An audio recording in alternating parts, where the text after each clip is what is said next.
My name is Lynne. I'm Chief Executive at Carers Bromley. I'm going to tell you about the Adult Service now.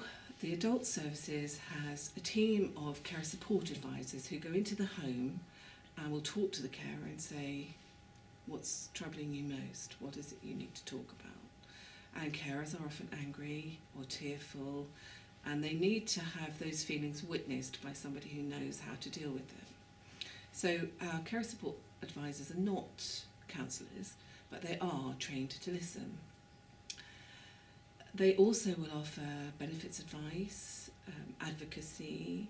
We can write letters for carers, say to GPs or different bodies, that having the name like Carers Bromley on a letterhead can really help if we're trying to get some information for a carer. They also run, this team of carer support advisors run support groups.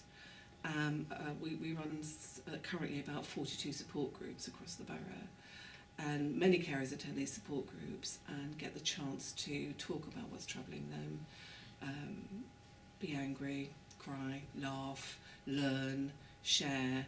They're very, very good spaces for carers to get what they need. These care support advisors will also go with into benefits tribunals. They will make calls on their behalf. They'll elicit information for them from different sources.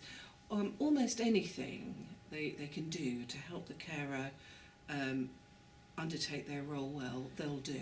The different types of advocacy that the care support advisors can help with can be around things like mental health, which has its own problems. If you're looking after somebody with a mental health problem, it is well known across the country that carers are unable to get the help or rather get the ear of the psychiatrists or the people that are dealing with the person they're caring for, and it's known as a triangle of care.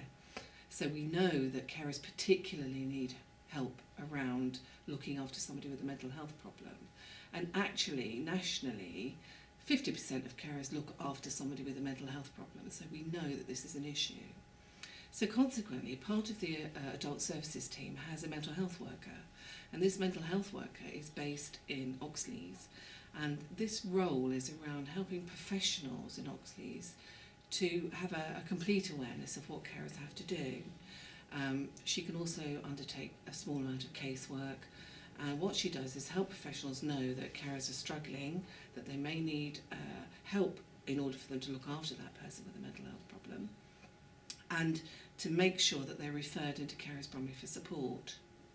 We also have a worker as part of that team based in the social services section of the PRU, the Princess Royal University Hospital. And that worker's role is to help facilitate hospital discharge for carers. It's again a national issue that when somebody is discharged from hospital, carers aren't often informed.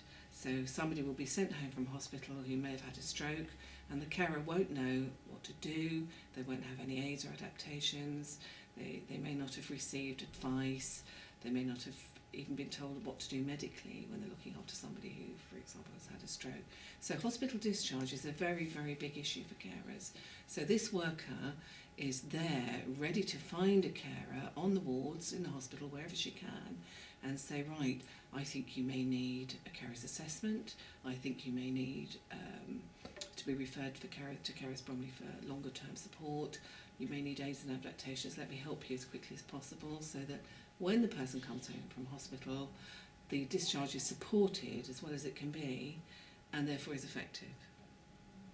So the role is really around admissions avoidance, and it's a very successful role and was an example of national good practice.